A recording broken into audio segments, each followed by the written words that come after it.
Poštovani gledalci, dobroveče, dobrodošli u drugu emisiju U službi zdravlja. Šta da vam kažem, sama reč kaže, bavit ćemo se zdravljem, preventivom, lepim i srećnim životom i dugovečnošću. Ova emisija će biti bypass između vas i velikih mozaka srpske medicine. Ono što moram da kažem odmah na početku emisije da sam veoma zadovoljan i veoma srećan što se prošle nedelje u našu emisiju javilo preko 370 ljudi, što je stvarno impozantno. Ja vam se odmah ovom prilikom zahvaljujem i pozivam da budete večeras sa nama i da nam se javljate. Sa vaše desne strane su brojevi telefona na koje se možete uključiti u emisiju U službi zdravlja 011 2600 233 i 011 2600 151. U levom vašem uglu su brojevi telefona bolnice Ostrog. Dakle, ukoliko imate bilo kakve zdravstvene probleme i bilo kakve probleme, javite se na 309 3600. Bolnica Ostrog je okupila toliko dobrih lekara da ono što bi ja rekao, što je Real Madrid u fudbalu, bolnica Ostrog je u medicini. Dakle, najveća imena srpske medicine su u bolnici Ostrog. Ja sam imao veliku sreću da sinoć prisustvujem jednom konzilijumu gde je 5 velikih mozgova srpske medicine u bolnici Ostrog rešilo problem koji je jedan libijski građanin nije mogao da reši mesecima.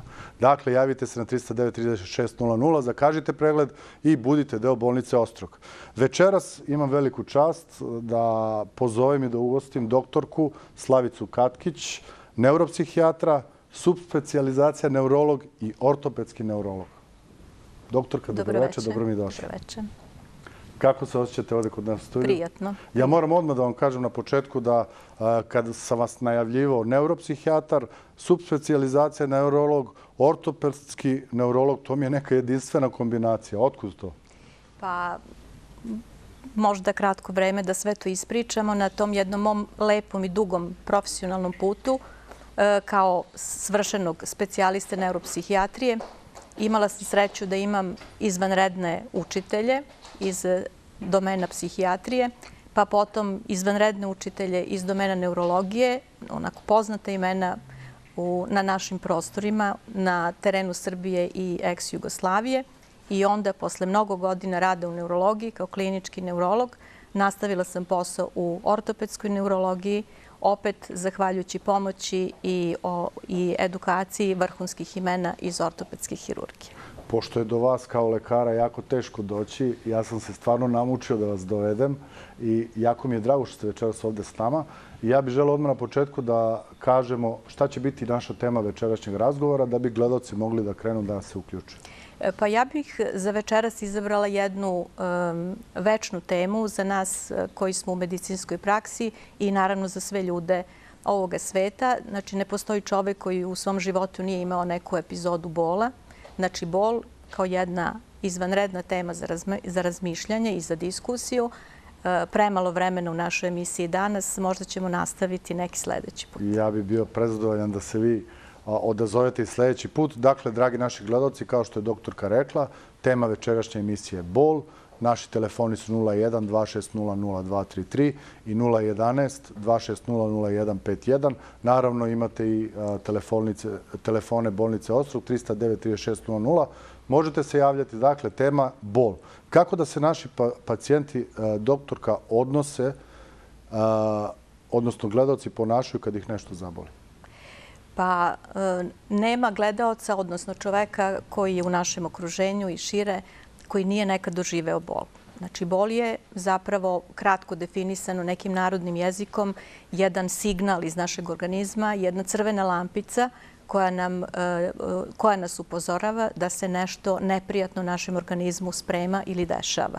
Znači, zahvaljujući tom opominjućem događaju, mi možemo da preduzmemo odgovarajuće mere zaštite.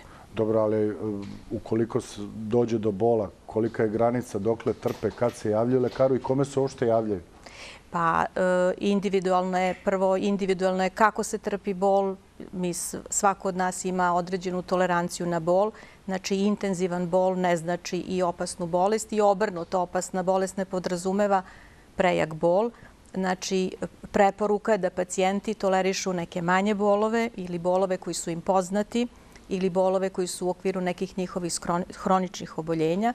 Ako se radi o nekom novom, nepoznatom, intenzivnom bolu, posebno bol koji je praćen nekim dramatičnim događajima kao što je povraćanje, visoka temperatura, jak bol u grudima koji se ne može tolerisati, jak bol u stomaku koji se ne može tolerisati ili u glavi, onda su to ozbiljne situacije gde pacijent sam ne može da odlučuje svojoj sudbini i mora da se obrati lekarima koji će izvršiti pravilnu trijažu i uputiti ih ili u neko hiruško zbrinjavanje ako se radi o akutnom hiruškom oboljenju ili nama koji smo u konzervativnim granama i lečimo ih od nekog hroničnog bola. Recite mi, koji se lekari kod nas uopšte bave bolom?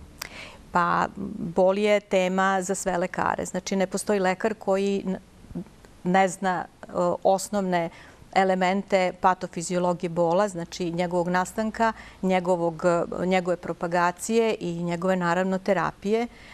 Postoje lekari koji su usko edukovani za terapiju bola i to su na prvom mestu neurolozi. Isto tako dele prvo mesto sa neurolozima anesteziolozi koji su posebno edukovani za tu vrstu terapije. Potom su fizijatri i ortopedi i reumatolozi, oni koji prate hronična bolna stanja. Doktorka, pošto ova emisija ipak posvećena našim gledalcima i mi smo bypass ka vama, evo imamo priliku da uključimo prvog gledalca. Dobroveče, dobrodošli. Dobroveče. S kim imamo čast? Miroljub Savić iz Krnjače. Izvolite, Miroljube, doktorka je tu, pa možete da je pitate šta hoćete. Evo ovako, imam težak bol u kuku i spušta mi se, crni mi noga na dole i boli me ispod kolena. Pa sam primio 5-6 injekcije i nekako sam se kretao. Sad sam prestao sa injekcijama, sad ne mogu da hodam, ne mogu da ustanem, ne mogu da sedim. Šta da radim, ne znam, bar razmišljam gde da idem i kako, pojma nema. Pa vi imate problem koji ima dosta ljudi u današnje vreme kad... Ali su ovo bolovi, ja sam sinoć htio da se srušim kad sam ustao sa stolice, htio sam da se srušim. Tako da ne znam da li da zovem nekog, gde idem, hitnu pomoć, koji lek, šta da upotrebim. Pijem diklofene, ništa ne pomaže. Da vam kažem, blagi lekove za umirenje bola možete uzimati sami. Znači, po neki diklofen, ukoliko vaš organizam podnosi dobro taj lek, ne izaziva neku alergiju ili stomačne tegobe, možete uzeti neki kafetin ili neki paracetamol, panadol. Sve ostalo je domen rada stručnih lica, odnosno lekara, od lekara opšte prakse vaše, koji je vaš odabrani lekar, do specijalista koji će vam ukazati specijalističku pomoć. To podrazumeva da budete pravilno obrađeni, znači morate uraditi rentgengrafiju, rentgen snimanje donjeg dela kičme, morate uraditi rentgen kukova i kolena da bismo mi tačno utvrdili o kom se segmentu vašeg tela radi koji je izazvao bol. Pa dali su mi za rentgen da snimam kičmu i ja sam išao da zakažem danas. U stvari nisam ja išla ćerka da mi zakaže za 9. maj tek. Pa znate, gospodine, mi nismo ovde iz Ministarstva zdravlja, mi smo emisija za šire mase i dajemo vas savete i malo da vam približimo ovu priču o kojoj večeras pričamo. Sve ostalo mi ne možemo mnogo da pomognemo, sem da vam damo neki savjet medicinski i da vas uputimo lekarima specijalistima koji se time bave. Evo, ja ću dati savjet jedan, da se javite na 309 36 00 011. Kao što sam rekao na početku, najbolja ekipa, najstručnija ekipa koja rešava probleme. Ja moram da kažem da imamo i fizioterapeuta koga zovu Čarobnjak, Svetislav Kojić, koji rešava probleme nakon trauma, nakon bolova. Mi nastavljamo priču dok nam se neko drugi ne javi.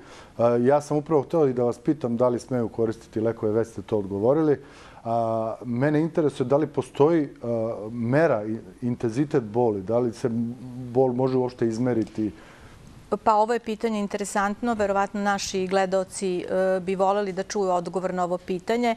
Postoje zvanične u našim protokolima za dijagnostiku bola, postoje takozvane analogne vizuelne skale na kojima pacijent može tačno da odredi intenzitet svoga bola tako što prstom pokaže mernu jedinicu u brojevima koja označava intenzitet bola.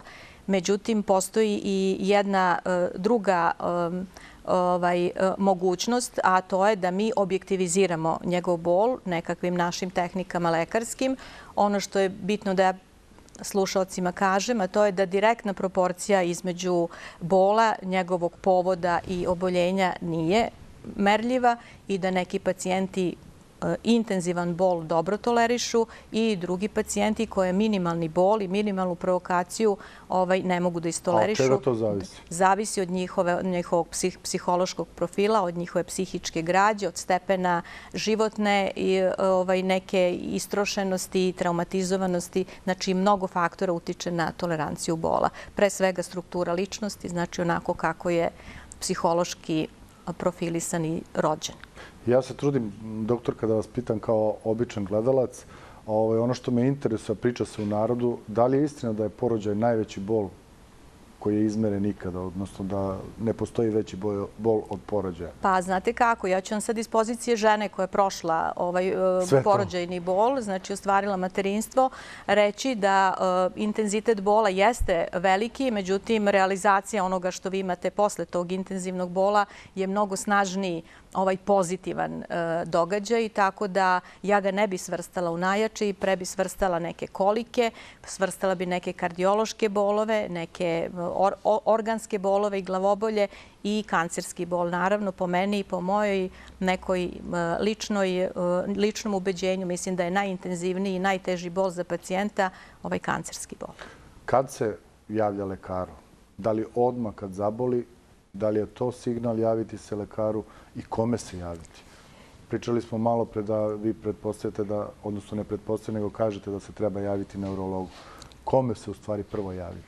Pa, znate kako, naši lekari opšte prakse, što mi imamo izvanrednu ekipu lekara opšte prakse u bolnici Ostrog, oni su obučeni i veoma spremni i spretni da naprave pravilnu trijažu. Znači, uvek ide lekar opšte medicine koji treba da napravi pravu trijažu i da zna gde da uputi pacijenta koji pati zbog bola. Znači, da li će ga uputiti, što sam već malo pre rekla, u neku hirušku ustanovu kada se radi o hiruškom bolu koji se ne može odlagati, ili se radi o nekakvom hroničnom bolu kojima treba da se bave ortopedi, neurolozi i fizijatri. Znači, oni naprave tu trijažu i onda usmere lekarima koji će detaljnije da izučavaju njihov bol i detaljnije da se posvete protokolima lečenja. Poštovani gledalci, sa nama i dalje doktorka Slavica Katkić. Postavljate pitanja, telefoni 011 2600 233 2600 151. Tema je bol. Naravno, ukoliko imate bilo kakve probleme, javite se, doktor je tu da odgovori. A telefoni sa vaše leve strane su telefoni bolnice Ostrog, gde možete zakazati pregled, konsultovati se i dobiti najbolja moguća uputstva. Doktorka, kod kojih hroničnih bolesti u praksi susrećemo se sa jakim bolovima? Hroničnih bolesti ima mnogo koje nose sa sobom intenzivan bol koji pacijenti moraju trpeti. Znači, tu bih možda izdvojila, znači velika je lepeza takvih oboljenja.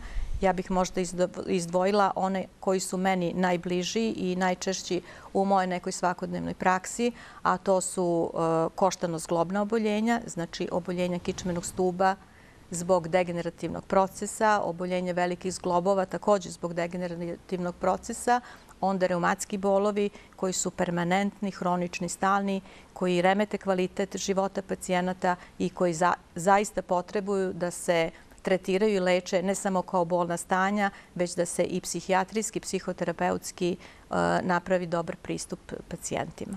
Mnogi ljudi pričaju kao postoji fizička bol, ali postoji i duševna bol. Kako da razlikujemo fizičko od duševne i da li u stvari uopšte postoji ta duševna bol i kako je definisati? Pa, pitanje je dobro, obzirom da sam ja po vokaciji neuropsihijatar bila i ostala, znači to mi je prvo opredeljenje i moja ljubav života. Reći ću da, naravno, pored fizičkog bola postoji takozvana duševna bol, a to je bol koja nema mehanizme transmisije kao fizička bol. Mehanizam nastanka tog bola je potpuno drugačiji, a njegova manifestacija su neka depresivna stanja, neka stanja apatije, tuge, uglavnom su vezana za neke traumatske događaje, za neka naruženja